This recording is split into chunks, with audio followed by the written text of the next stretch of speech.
Assalamu alaikum. Je vais vous raconter une histoire vraie, une histoire qui secoue l'âme. Une médecin saoudienne raconte qu'un jour, un homme d'environ 30 ans est entré dans son cabinet. Il portait sa mère dans ses bras. Elle voulait s'enfuir. Dès qu'elle a franchi la porte, elle a arraché son voile et s'est mise à rire. Un rire fou, sans raison. Elle s'est mise à tourner autour de la table du médecin, comme une enfant perdue dans un monde qu'elle ne comprend plus. Le médecin, troublé, demande à l'homme qui est cette femme. Il répond avec calme, c'est ma mère. Elle lui demande qu'a-t-elle. Il dit elle est née comme ça, sans raison. Alors elle demande comment une femme dans cet état a-t-elle pu te mettre au monde. Il répond mon grand-père paternel l'a mariée à mon père dans l'espoir qu'elle donne naissance à un enfant. Mon père l'a épousée, puis divorcé au bout d'1 an. Elle est tombée enceinte de moi et depuis mes 10 ans c'est moi qui la sers.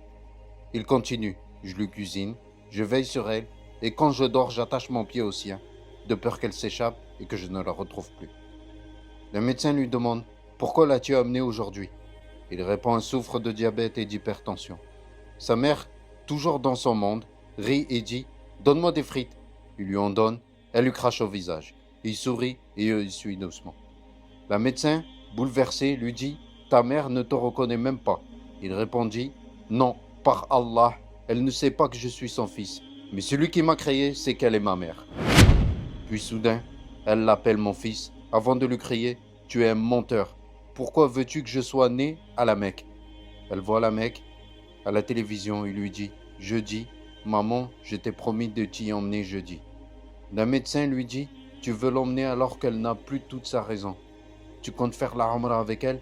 Il répond « Chaque fois qu'elle demande la Mecque, je l'y emmène. Je ne veux pas qu'elle souhaite quelque chose que je suis capable de lui offrir et que je ne le fasse pas. » Puis il est sorti, portant sa mère dans ses bras. Le médecin referme la porte et elle pleure. Pas des larmes ordinaires, des larmes profondes, des larmes qui viennent du cœur. Elle dit j'ai entendu parler de la piété filiale.